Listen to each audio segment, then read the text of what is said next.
जय भोलेनाथ। आप सभी का हमारे YouTube चैनल पर हार्दिक स्वागत है। भगवान शिव की कृपा सदा आप और आपके परिवारजनों पर बनी रहे। श्री सूत जी कहते हैं, तदंतर नारद जी के पूछने पर देवी पार्वती के विवाह के विस्तृत प्रसंग को उपस्थित करते हुए श्री ब्रह्मा जी ने तारकासुर की उत्पत्ति, उसके उग्र तप, मनोवांछित वर प्राप्ति तथा देवता और असुर सभी को जीतकर स्वयं इंद्रपद पर प्रतिष्ठित हो जाने की कथा सुनाई। तत्पश्चात श्री ब्रह्मा जी ने कहा, तारकासुर तीनों लोगों को अपने वश में करके जब स्वयं इंद्र हो गया, तब उसके समान दूसरा कोई शासक नहीं रह गया। वह जितेंद्रीय असुर त्रिभुवन का एकमात्र स्वामी होकर अद्भुत ढंग से राज्य का संचालन करने लगा। उसने समस्त देवताओं को निकालकर उनकी जगह दैत्यों को स्थापित कर दिया और विद्याधर आदि देव योनियों को स्वयं अपने कर्म में लगा दिया। हे मुने, तदंतर तारकासुर के सताए हुए इंद्र आदि संपूर्ण देवता अत्यंत व्याकुल और अनाथ होकर मेरी शरण में आए। उन सभी ने मुझ प्रजापति को प्रणाम करके बड़ी भक्ति से मेरा स्तवन किया और अपने दारुण दुख की बातें बताकर कहने लगे, हे प्रभु, आप ही हमारी गति हैं, आप ही हमें कर्तव्य का उपदेश देने वाले हैं और आप ही हमारे धाता और उद्धारक हैं। हम सब देवता तारकासुर नामक अग्नि में जलकर अत्यंत व्याकुल हो रहे हैं। जैसे सन्निपात रोग में प्रबल औषधि निर्बल हो जाती हैं, उसी प्रकार उस असुर ने हमारे सभी क्रूर उपायों को बलहीन बना दिया है। भगवान विष्णु के सुदर्शन चक्र ही हमारी विजय की आशा अवलंबित रहती है, परंतु वह भी उसके कंठ पर कुंठित हो गया। उसके गले में पड़कर सुदर्शन चक्र भी ऐसा प्रतीत होने लगा था मानो उस असुर को फूलों की माला पहनाई गई हो। हे मुने, देवताओं का ये कथन सुनकर मैंने उन सब से समयोचित बात कही।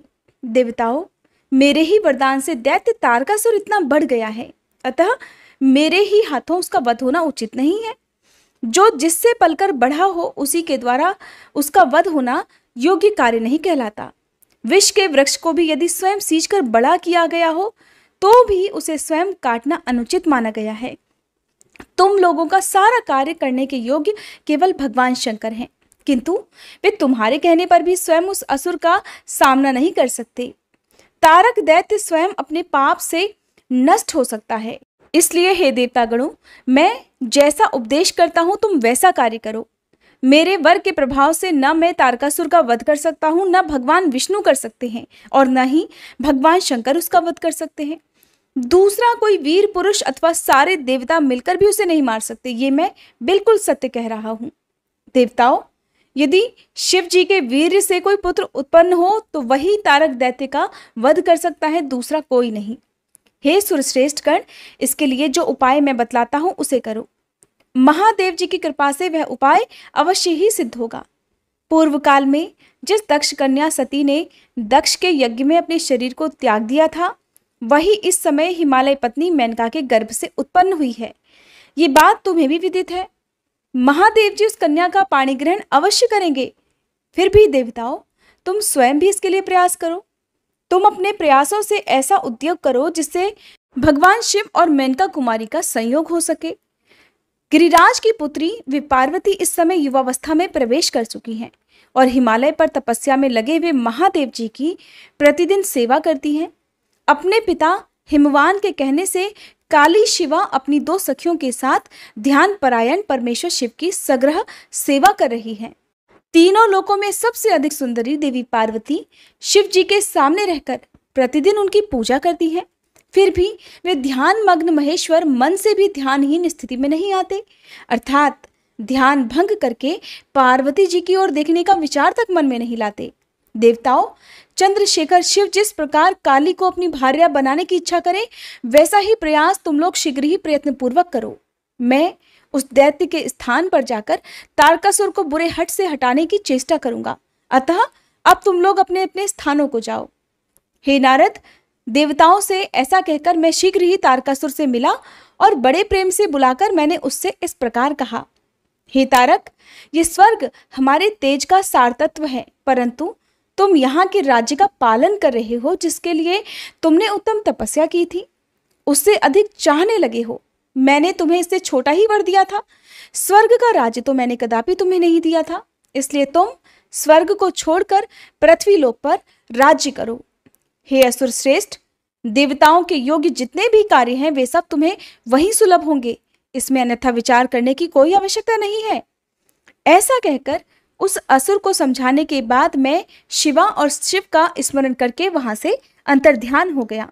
तारकासुर भी स्वर्ग को छोड़कर पृथ्वी पर आ गया और शोणितपुर में रहकर वह राज्य करने लगा। फिर सब देवता भी मेरी बात सुनकर मुझे प्रणाम करके देवराज इंद्र के साथ प्रसन्नता पूर्वक बड़ी ही सावधानी के साथ इंद्रलोक में गए। वहां जाकर परस्पर मिलकर आपस में सलाह करके वे सब देवता देवराज इंद्र से प्रेम पूर्वक कहने लगे कि हे भगवान, शिव जी की शिवा में जैसी भी काम मूलक रुचि हो वैसा ब्रह्मा जी का बताया हुआ सारा प्रयास आपको करना चाहिए। इस प्रकार देवराज इंद्र से संपूर्ण वृतांत निवेदन करके वे देवता प्रसन्नता पूर्वक सब और अपने अपने स्थान पर चले गए। श्री ब्रह्मा जी कहते हैं, हे नारद, देवताओं के चले जाने पर दुरात्मा तारक दैत्य से पीड़ित हुए देवराज इंद्र ने कामदेव का स्मरण किया। कामदेव तत्काल वहां आ पहुंचे। तब देवराज इंद्र ने मित्रता का धर्म बतलाते हुए कामदेव से कहा, हे मित्र, काल वशात मुझ पर असाध्य दुख आ पड़ा है, उसे तुम्हारे बिना कोई भी दूर नहीं कर सकता। दाता की परीक्षा दुर्भिक्ष में, शूरवीर की परीक्षा रणभूमि में, मित्र की परीक्षा आपत्ति काल में और स्त्रियों के कुल की परीक्षा पति के असमर्थ हो जाने पर होती है। अतः हितात संकट पड़ने पर विनय की परीक्षा होती है और परोक्ष में सत्य और उत्तम स्नेह की अन्यथा नहीं होती। ये मैंने एकदम सच्ची बात कही है। हे मित्रवर, इस समय मुझ पर जो विपत्ति आई है उसका निवारण दूसरे किसी से नहीं हो सकता। अतः आज तुम्हारी परीक्षा हो जाएगी। ये कार्य केवल मेरा ही है और मुझे ही सुख देने वाला है, ऐसी बात नहीं है, अपितु ये तो समस्त देवता आदि का कार्य है और इसमें कोई संशय नहीं है। देवराज की बात सुनकर कामदेव मुस्कुराए और प्रेम पूर्वक गंभीर वाणी में कहने लगे, देवराज, आप ऐसी बातें क्यों कहते हैं? मैं आपको उत्तर नहीं दे रहा हूं, केवल आवश्यक निवेदन मात्र कर रहा हूं। इस लोक में कौन उपकारी मित्र है और कौन बनावटी, ये केवल स्वयं देखने की वस्तु है, कहने की नहीं। जो संकट के समय बहुत बहुत बातें करता है वो काम क्या करेगा? फिर भी महाराज, हे प्रभु, मैं कुछ कहता हूं उसे सुनिए। हे मित्र, जो आपके इंद्रप्रस्थ को छीनने के लिए दारुण तपस्या कर रहा है, आपके उस शत्रु को मैं सर्वथा तपस्या से भ्रष्ट कर दूंगा। जो काम जिससे पूरा हो सके बुद्धिमान पुरुष उसे उसी काम में लगाए। मेरे योग्य जो भी कार्य हो वो सब आप मेरे जिम्मे कीजिए। श्री ब्रह्मा जी कहते हैं, कामदेव का ये कथन सुनकर देवराज इंद्र बड़े प्रसन्न हुए।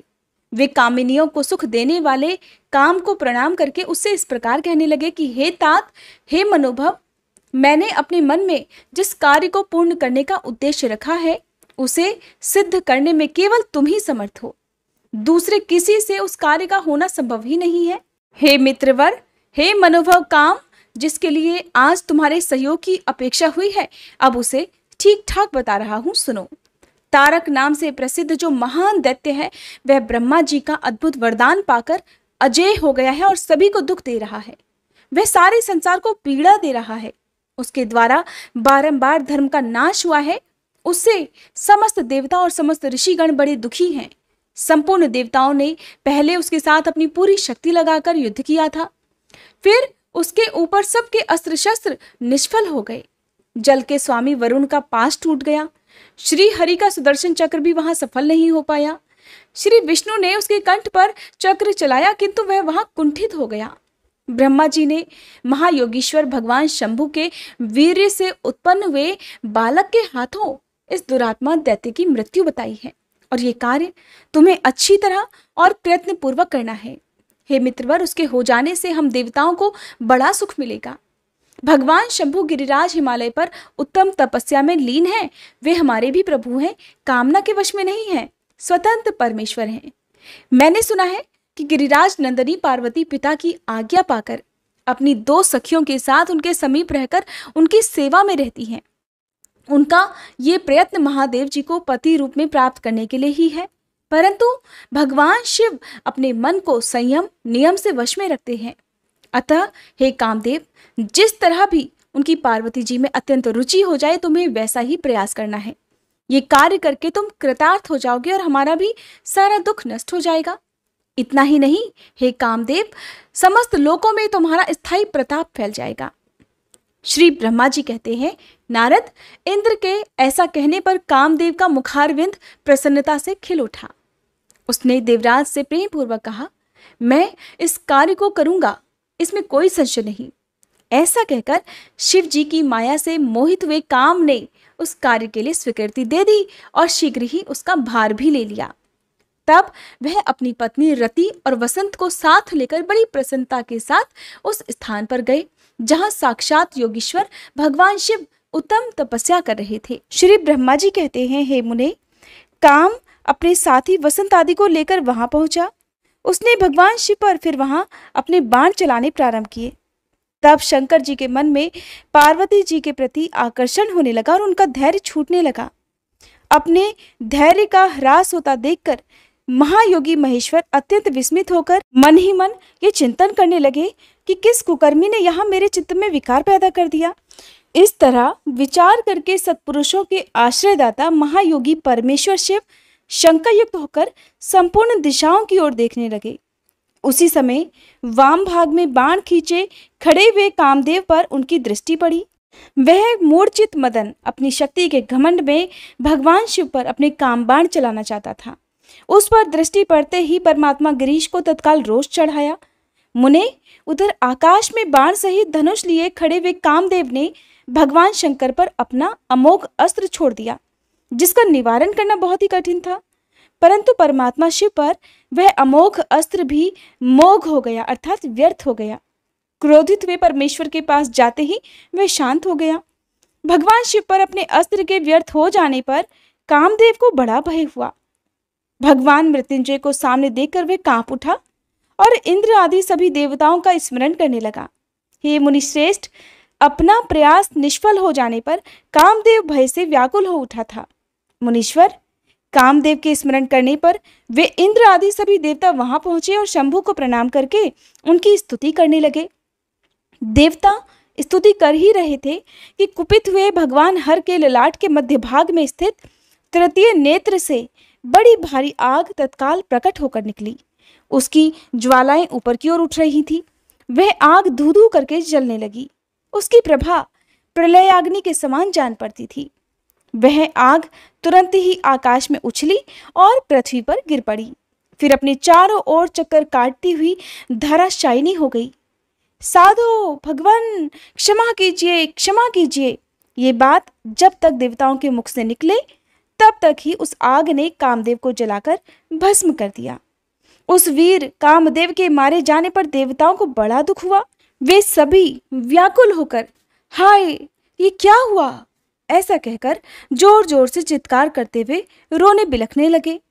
उस समय विकृत चित्त हुई पार्वती जी का सारा शरीर सफेद पड़ गया। काटो तो खून नहीं। वे सखियों को साथ लेकर अपने भवन को चली गईं। कामदेव के जल जाने पर रति वहां एक क्षण तक तो अचेत पड़ी रही।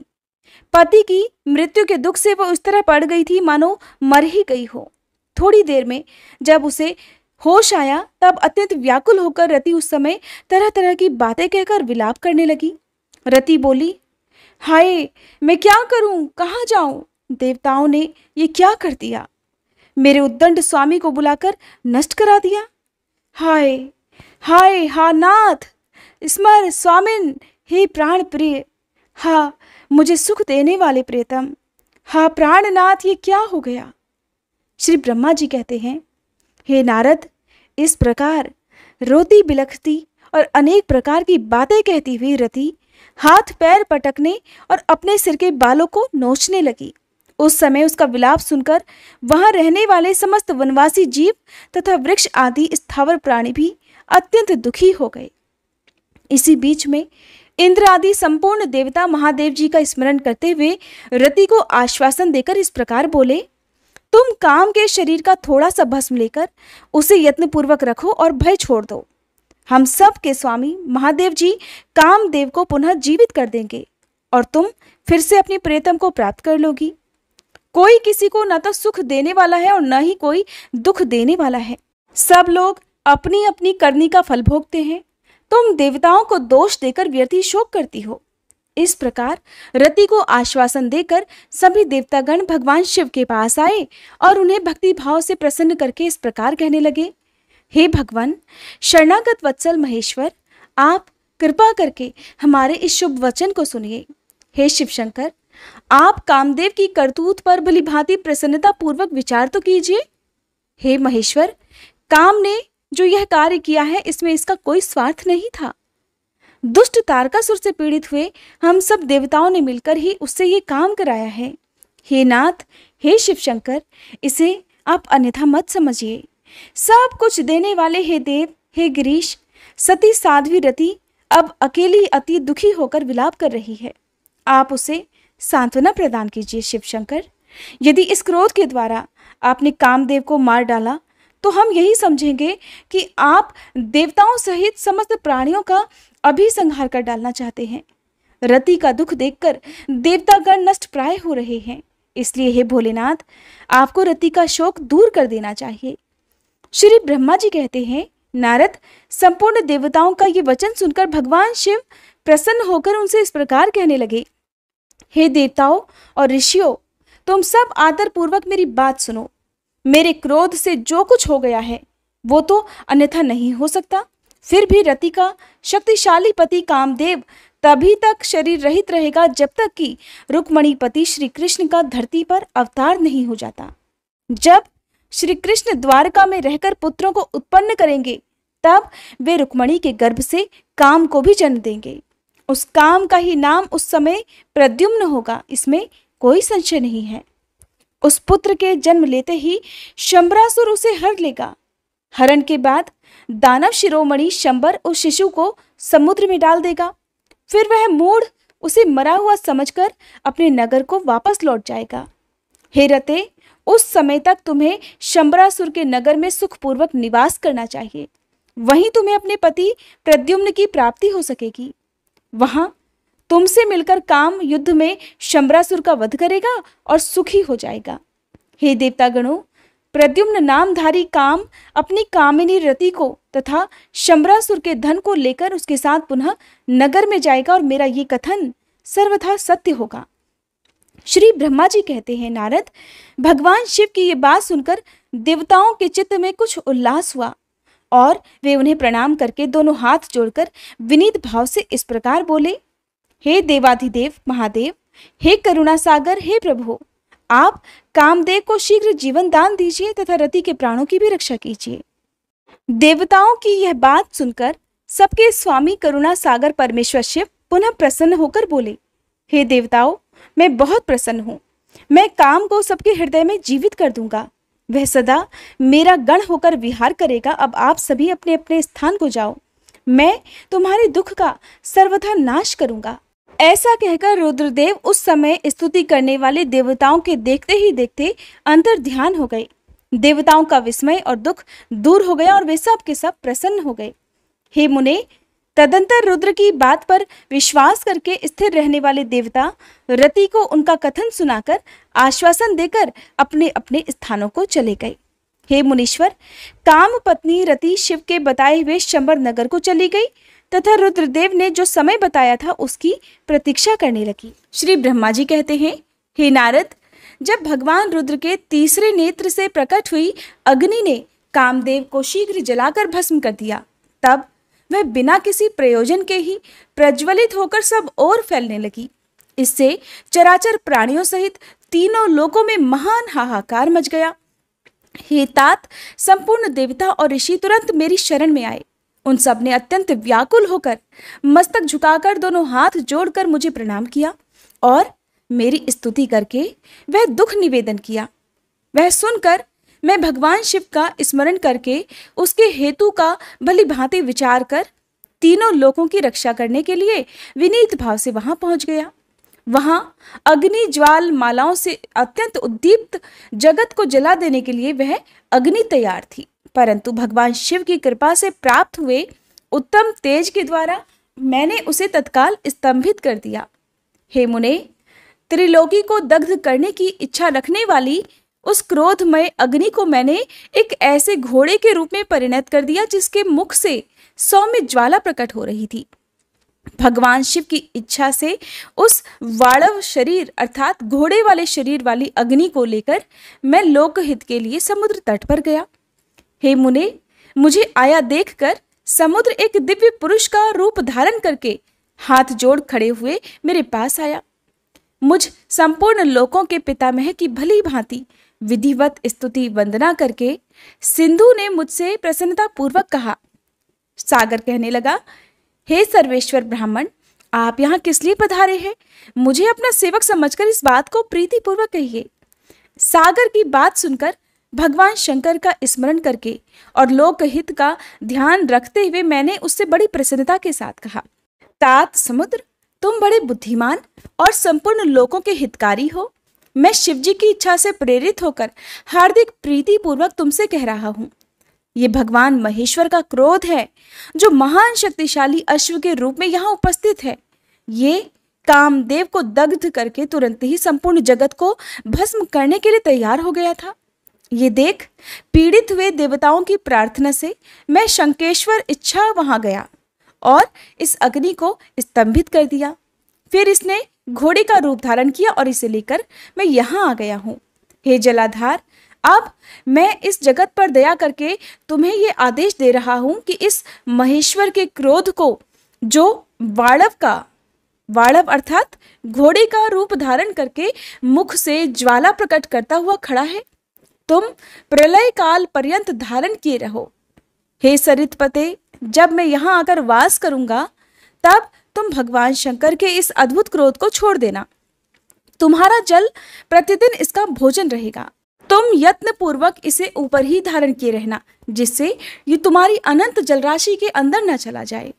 श्री ब्रह्मा जी कहते हैं, नारद, मेरे ऐसा कहने पर समुद्र ने रुद्र की क्रोधाग्नि रूप वड़वानल को धारण करना स्वीकार कर लिया, जो दूसरों के लिए कतई असंभव था।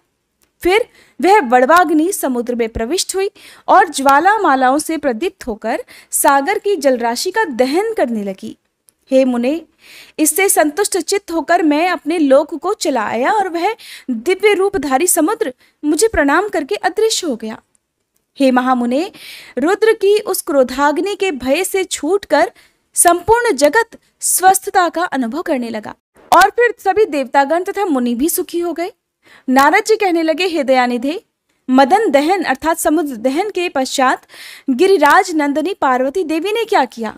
वे अपनी दोनों सखियों के साथ कहाँ चली गईं, ये सब भी मुझे बताइए। ब्रह्मा जी ने कहा, भगवान शंकर के नेत्र से उत्पन्न हुई आग ने जब कामदेव को जला दिया तब वहां महान अद्भुत शब्द प्रकट हुआ, जिससे सारा आकाश गूंज उठा। उस महान शब्द के साथ ही कामदेव को दग्ध हुआ देखकर भयभीत और व्याकुल हुई पार्वती अपनी दोनों सखियों के साथ अपने घर चली गईं। उस शब्द से परिवार सहित हिमवान भी बड़े विस्मय में पड़ गए और वहां गई हुई अपनी पुत्री का स्मरण करके उन्हें बड़ा भारी क्लेश हुआ। इतने में ही पार्वती दूर से आती हुई दिखाई दी और वे उस समय शंभु के विरह से रो रही थी। अपनी पुत्री को अत्यंत विह्वल हुई देख शैलराज हिमवान को भी बड़ा दुख हुआ और वे शीघ्र ही उसके पास जा पहुंचे।